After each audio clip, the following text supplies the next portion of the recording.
yéenekaay yi ak lañu xëyee Chérif mi ci ñetti abdu yi lañ ci dalal Chérif Laye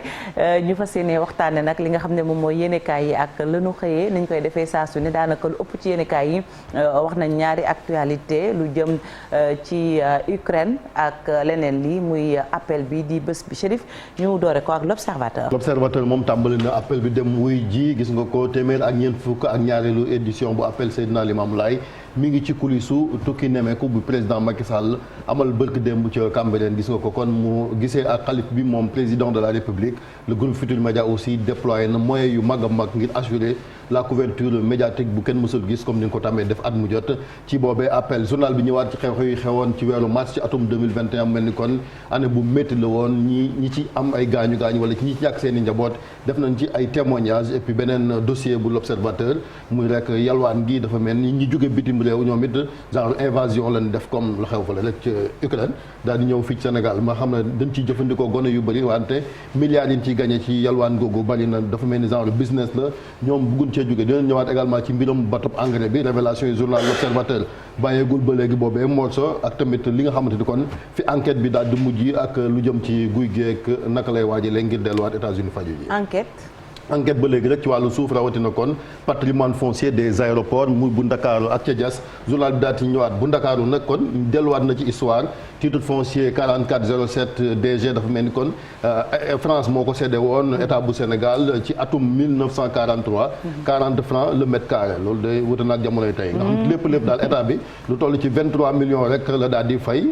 am na expert boo xamante ni nee na convention domaniale la boo xamante ni kon moo tax état bi kon teg loxo lu ñu mel li ko waraloon mooy yu ci bëri aussi wàllu utilité publique maanaam état bu soxla mën naa kon exproprier yooyee suuf la xew ca Diass nag buñ ci waxut la xew Senghor mooy aéroport bi aéroport militaire bi nga xam dañoo dem ba ci piste d'atterrissage bi sax xawtu nit ñi dëkk fa buñ ci waxut tam mën naa xew fële ci aéroport bu Diass et puis maître Aïssata Tall Sall maire ba Fouta moom ministre des affaires étrangères li ko waral mooy ambassadeur bu Ukraine moo bëggoon a recruter ay doomu Sénégal yóbbu leen ñu xeexi ca guerre ba caution bu jëm ci élection yi loogi 15 millions de francs CFA la moo gën a gaaw Chérif Le Quotidien ñu ñëw rek ci li nga xamante ni kon mooy livre blanc des Layènes Le Quotidien tamit mi ngi ci appel bi daal di dellu soit ci histoire confrérie bi rawatina maam Seydina Limamou Laye prison ba ca Gorée xam naa dinañ ci ñëwaat et puis portrait nouveau xalif Mouhamadou Makhtar Laye journal bi naat ñëwaat et puis diggante Sénégal ak Ukraine kon sagara ngay xeeñ ndax rek ministre bi kontaanul ci li nga xamante ni moom la ambassadeur bi def Le Soleil ñëw ba léegi ci appel bi ak tamit wàllu infrastructure ubbi nañ pont bu Cambérène prolongement VDN bi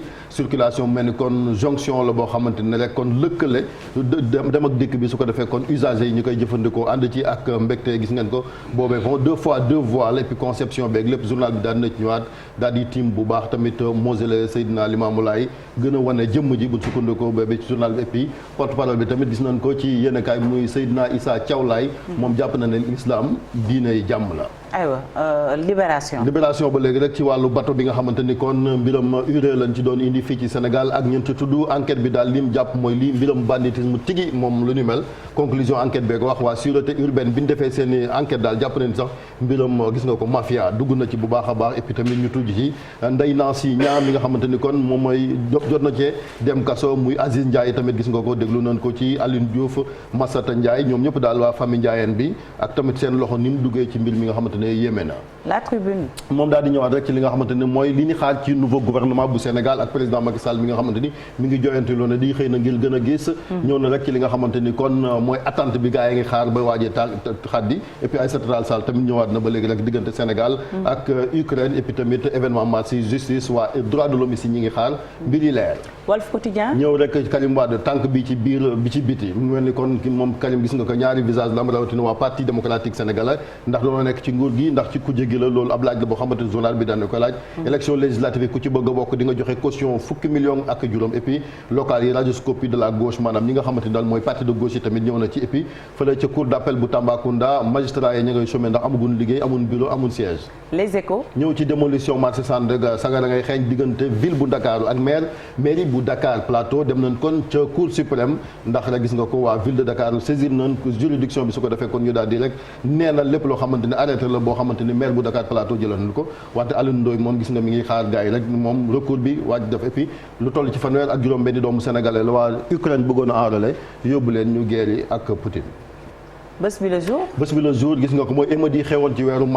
mars ba léegi ci atum 2013 juróom-ñeenti taalibe yi ñàkkoon seen bakkan fii ci lakk ca Médina journal bi daal dina ci ñëwaat gis nga ko ba léegi rek enquête yi demut dikkut xamut kan mooy responsable ba tax na gars yi daal ñi ngi taxaw seetlu et puis tamit gis nga Seydi Gassama bu Amnesty Sénégal moom it nee na daal bu sagalul dina dem saisir juridiction internationale di rawatina cour de justice de la CEDEAO et puis 142e appel bu Seydina Limamou Laye le mardi toujours dans le cœur moom ku tedd gi mi ngi ci xol yi ba léegi tigi dëgg aywa laas ba léegi ak tamit ministre des affaires étrangères gis nga ko nag moom yedd na ki nga xamante ni kon moom mooy ambassadeur bu Ukraine fii ci Sénégal mu bëggoon recruter suñu dem ngir yóbbu leen rek ñu daal di xeex yi fële nga xamante ni mooy ca Ukraine. Vox Pop ba léegi rek ak tamit Ukraine bi nga xamante ni mi ngi recruter ay doomu Sénégal Dakar nag mer na bu futt ba tax na kon ñu wóolu démb ambassadeur bi ngir rek wax ko boppam ba léegi rek Adjibo Daye Laye 142e appel bu Seydina Limamou Laye mu mel ni kon historique de Seydina Limamou Laye lépp daal journal bi dinaa ci ñëwaat et puis sens d'une célébration aussi mu mel ni kon dara daal ëpp ci gars yi ci li nga xamante ni mooy appel bi. ba rek jëw rek ci li nga xamante ni mooy li xewoon rek baar flagrant délit kii nag dañ koo fekk mu yoroon juróom fukki corneille yamba ñu jàpp ko mu ne doomu imam Ndaw la imam Ndaw mooy imam bi nekkoon Kaolack ñu ko doon atte wàllu terrorisme moom nag benn nangu woon na daal dafa transporté woon sinébar bi jëlee ko Kaolack wante biñ ko gëstoo daal mu daal di rétracté waat daal di joxe waat beneen version ne dañ ko bëgg a coller motif moom jot naa jàng moom mi ne doomu imam Aliou Ndaw la et puis tamit gis nga ko perte chiffrée ci ko guerre bi nga xamante moo am Ukraine ci Sénégal rawatina wàllu importation ak exportation ak jaay ak jënd ak dem ak dëkk. aywa ñu jàll ci beneen muy le témoin. le témoin ba léegi rek ak après la pacification bi jëm ci wàllu éducation beeg santé dafa mel ni kon état bi nag li ko gën a yitteel mooy dund gi mooy les denrées dafa mel ni am na ay économistes yoo xamante ne boo sàgganul mën naa ko taraat ndax rek gis nga contexte mondial bi et puis commerçant yi tamit am na ñoo xam ne ba léegi jëfeegun arrêté ministre du commerce. Sud Quotidien. Barthélémy Dias sous convocation révocation loolu daal di wax et puis affaire Ndiaga Diouf bi ndax mën naa tax kon ñu daal di koy rek jëlee ca mairie bu Dakar événement mars yi gis nga ko la xewoon ca Sédhiou journal bi daal dina ci ñëwaat. l'état bi nga xamante ni jël na 700 millions de francs CFA ngir rek waajal match bi nar a dox suñu diggante ak Égypte jëm kon ci barrage coupe du monde yi aller ba 25 la ca Caire retour bi 29 fii ci Ndakaaru Edouard Mendy gis nga ko am na confidence yoo xamante def na ko ci le record. stade. saa daa ñëw rek ci gis nga ko Sadio Mané l'arbre qui cache la forêt gis nga ko meilleur buteur meilleur passeur bu Sénégal gis nga ko rek muy jeu yoo xamante ni daal moom Sadio Mané taxawaayam journal bi daal dina jëwaat et puis tamit confession Edouard Mendy mi nga xamante ni mooy meilleur gardien de but du monde tamit mi ngi ci biir journal bi. aywa sunu lamb jeexalee ko sunu lamb ak combat yi nga xamante ni gis nga ko tànn sa bu la neex la muy Zarko Baye Mandione Lac Rose ama neex revanche la ak explosive et puis tamit Cobra 2 Bara Ndiaye ba ci sax Jordan ak doomu Dangu muy ay combat yoo xamante ni kon à l'affiche la le 15 mai à l'arène nationale kon 7 combats de feu la sunu naataango yi wax. en attendant may xaar toujours l'affiche de Dab Daan jërëjëf Chérif ci yéenekaay yi ak la ñu xëyee Malick Thiandoum nga tafe ma ba mayoo ma noy Chérif nag jël nga sa temps yéenekaay yi foog naa fukk ak juróom-ñaar bu nekk def nga ci saay simili jërëjëf leer na naa ñi Malick actu commenté bi xam nañ ko démb ba léegi coow laa ngi ne kur ci réew mi li ko waral nag mooy ay volontaire ay doomu Sénégal yu ñu ne noppi nañu ngir dem ca toolu xare ba ca Ukraine ambassadeur bi confirmé ko waaye nguur ak Sénégal mer ko loolu nag mën nañ ko campé ci thème bi nga xam ne jël nañ ko ci appel laa yéen mu jëm ci wàllum extrémisme radicalisation éducation ak yu ni mel. jërëjëf soxna Fati d'abord dañuy condamner vigoureusement li nga xam ne mooy ambassadeur Ukraine def na ko muy woote bu nga xam ne dafa jëm ci ndaw ñi pour ñu ñëw ñu recruter leen ñu dem fële ca guerre ba nga xam ne suñu yoon newu ca loolu nag yaakaar naa ni réaction bi état Sénégal def à travers la ministre des affaires étrangères réaction la bu am solo parce que kooku foog ñu tegaat ko ci àndam ñun ndaw yi Sénégal yaakaar naa ni ñàkk gu nga xamante ni wala boog métit bu métti dal ci suñu kaw ba ñu nar a dem ci guerre bu nga xam ne suñu yoon newu fa di fa tayle suñu bakkan loolu xëy na xale yi ñoo ko doon foye nii rek ci réseaux sociaux yi waaye ku tàggu sa ndey maa nga tàggu sa baay ni ko maa nga dem ca guerre ba defe naa ni buntu kër ga sax doo ko génn donc loolu daf ñuy permettre rek comme ni nga wax ñu dugg ci thème bi nga xam ne mooy thème mu 142e appel de Seydina Limamou mu nekk thème bu am solo thème d'actualité ndax dañu toll ci jamono ju nga xamante ni nii deru l'islam dafa am ñu koy gàkkal bëgg a méngale l'islam ak extrémisme ak terrorisme ak fitna te ku ne xam na ni diine islam diine jàmm la te jàmm rek la ñu mën a woote l'islam bañ nañ ko ba dañuy dàq képp ku nga xam ne da ngay yee fitna l'islam da ko bannir mais mu nekk thème bu nga xam ne tey dafa nekk une approche novatrice une approche bu nga xam ne tey la communauté layène wane nañu yoon bi mooy lan mooy suñuy ndaw ñu tàggat leen ci li ñu tuddee le droit islamique ba ñoom ñu mën ko approprier wu ba xam tey jii devant n'importe qui nan la ñu mun a défendre l'islam parce que l'islam méngoowul ak faat doomu aadama l'islam méngoowul ak fitnaal doomu aadama l'islam der bi ñu teg ci kawam bokkul ak li nga xam ne mooy valeur yi l'islam di prôné te ku nekk xam na ni ñun réewu yi nga xam ne yëpp réewu islam lañu on a ratifié kii nu ñu koy waxeeti les droits universels de l'homme donc loolu yëpp ñun bokk na ci li nga xam ne jàmm la ñuy woote mais bu ñu bëggee jël l'islam rek ni képp kuy def toj wala ngay def musiba wala ngay yor ay bomb di ko sànni diine islam nga loolu ñi ngi dévoyer dëgg l'islam ci ban yoon la nekk moo tax ci ndaw ñi la ñu war a tàmbalee def ci ñoom xam-xam bu nga xam ne fu ñu dem ci àdduna dinañu mën a am taxawaay bu leer pour wane ni l'islam ak terrorisme jotewuñu dara bokkuñu dara te l'islam dàq na képp ku nga xam ni da ngay mbubboo l'islam ngir def ñaawteef ak ñaawteef bu mu mënti doon moo xam ñaawteefu kàddu la moo xam ñaawteefu jëf la l'islam dafa dàq loolu kon nag tey ji weex gi nga xam ne moom la ñu sol muy weexu jàmm Seydina Limaamu incarné ko pour wane nit ñi nii mooy yoon wi mooy jàmmoo bennoo jëm ca yàlla je pense que loolu mooy li am solo te loolu mooy l'islam religion de valeur la macha allah Chérif. waaw li Malick wax je pense que loo ci teg sax du daal di bëri concernant l'ambassadeur Ukraine bi je pense que juum na njuumte gu rëy réaction bu autorité sénégalaise à la hauteur quand même de lim def parce que aussi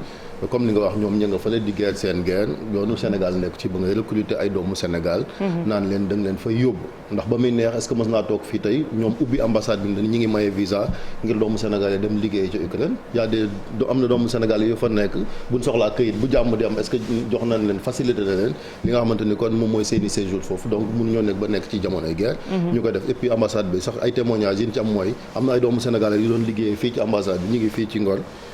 fayuñ leen respecté woon seen i àq bërki dem rek am na kon ci xëy rek ne ko arrêté fayuñ ko ku deful loolu di nga jël ay doomu sénégalais di ko fay yóbbu donc je pense que les autorités mënoon nañu gën a sax ferme ci li nga xamante ne mooy lii parce que day loo xamante ni garaaw na jógoon tii noonu ñu xëy suba di ko ubbi day am link nag ak li naan wàllu extrémisme parce que këf ndaw ñi dafa yomb ci jamonoy tey jii parce que on a vu guerre bu amoon ci Syrie déggoon nga fi ay doomu Sénégal yu fa nekk ca Libye la même chose parce que dañ leen di nax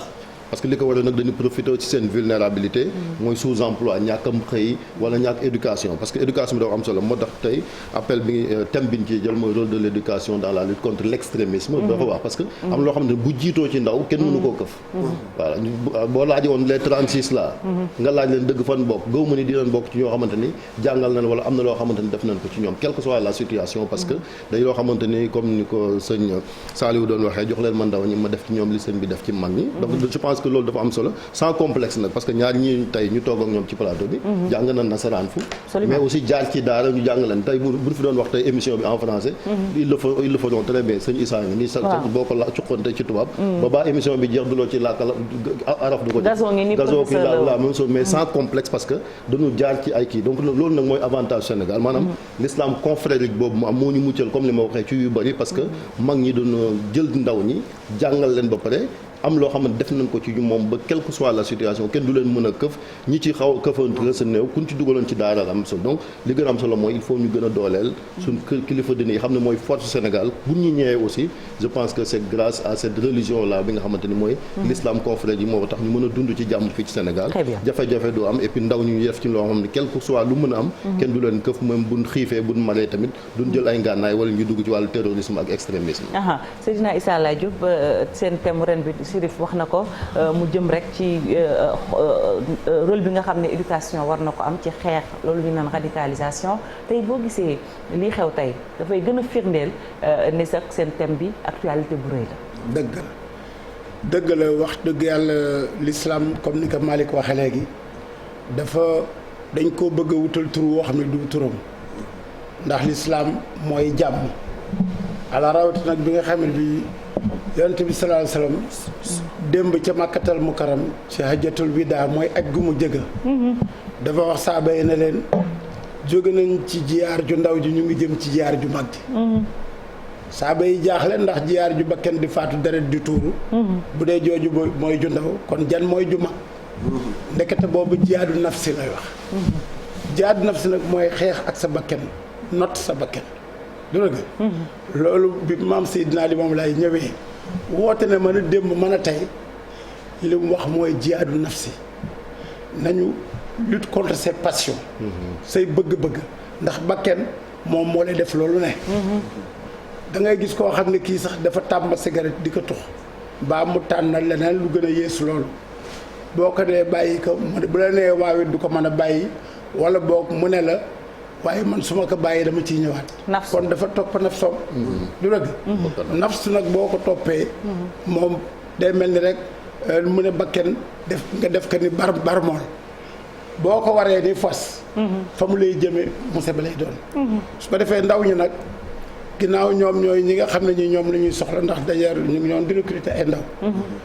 maam Seydina Limaamu Laay alayhi salaatu wasalaam nag moom dafa tàggat ay ndawam ca ba nuy tuut tànk ba nañuy jëm ñëpp mag yaakaar naa Ibrahima am na benn way bu ñu wax naan tàggat nga say gune ñu tàmbal nga say gune ñu xam ci yoonu yàlla bay mag nekkatunu bàyyi lislaam yaa nu war yoon wi tàmpeel sunuy tur fa diwaan yaay borom diine kon nag xale yooyu nga xam ne diine ji dana mag ak ndaw a ci yam ak xaleel jaamu gi mag ak ndaw ak xaleel ñoo ci yam bi ci des tamit mooy dès le bas âge ñu tàmbaloo loolu laab jàpp ak sellal ak dem jàkk ji julli waaye tamit ak dem tool bu fekkee ci tool la wala ndax roolaay Isaa ci Cambérène yoor masuñoo nangu góor gu nekk ci dëkk bi da ngaa war a dem liggéey ji daan sa doole kon amoon na grand place boobu amuloon du dëgg guddee tëdd sax amuloon ndax da daan dox ci mbedd yi bu lampe bi jaaree ci permis mu ne fay leen lampe yi tëdd leen guddi am na borom kon nag ndaw ñi fokk bu fekkente ne jaar nañ ci boobu la yoon wax dëgg yàlla dinañ mën a mucc ci musiba ndax bakkan bi nga ko toppee moo leen dugal ci musiba. jërëjëf 7h jot na ba tegal fukki simili ak juróom-ñaar ñu dem fekki Cheikh Tidiane Diawo ci xibaar yi ci gàttal.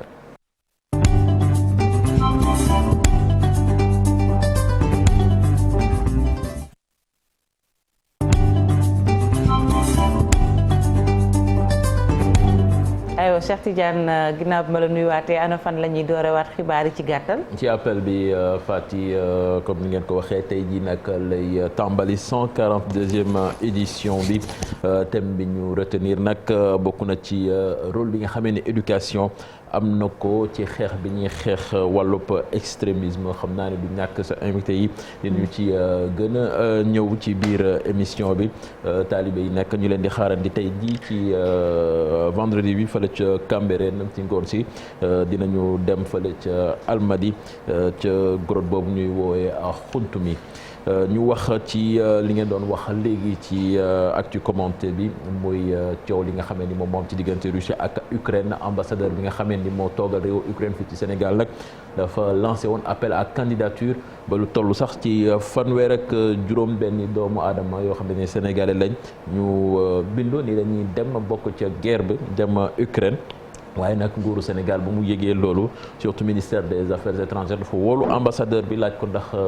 poste boobu moom moo ko def mu confirmer ko mu ne ko nag na ko dindi ba mu set wecc te su ko continuer di def nag nguuru Sénégal dina jël yeneen i mesure ci kaw ambassadeur Ukraine boobule. ñu wax ci crise scolaire bi SAEMS ak CUSEMS ñoom nag fi mu nekk nii jël nañu dogal ni dañuy dellu ci salle de classe yi muy situation boo xamee nag day dakkal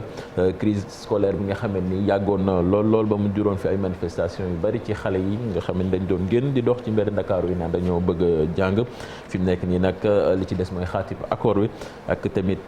jéem a réaménager calendrier scolaire bi nga xamee ni retard bi tar na lool la élection législative Fati caution bi nag fi mu nekk nii fixé nañ ko képp ku ci bëgg bokk nag di nga génne lu toll ci fukk ak juróomi million ci sunu xaalis voilà Dieng lii moo fi gënoon a fës ci xibaar. jërëjëf Cheikh Tidiane ñu jaajëfalaat ko bu baax a baax di fàttali ne Ibou Diouf moom it noppi na daal di leen di dëgtal xibaar yi biti réew yi tey nag sunu ñaari xarit yi di Koro Mak ak Lamide Malick Thiandoum dañ leen a féete fële Ibou man dama lay utal ab siis nga ñëw toog fi dend ak man bu ko defee bëla moom mën naa toog ca gannaaw. waaw Ibou mën ngaa ñëw toog fi mais bëla comme da nga yàq de ko mën naa toog ca gannaaw aywa léegi ñu dem ci xibaar yi. nan la nit di mën a rafle ba amoo yëre bu weex. biti réew ak Ibou Diouf. rafle ba amoo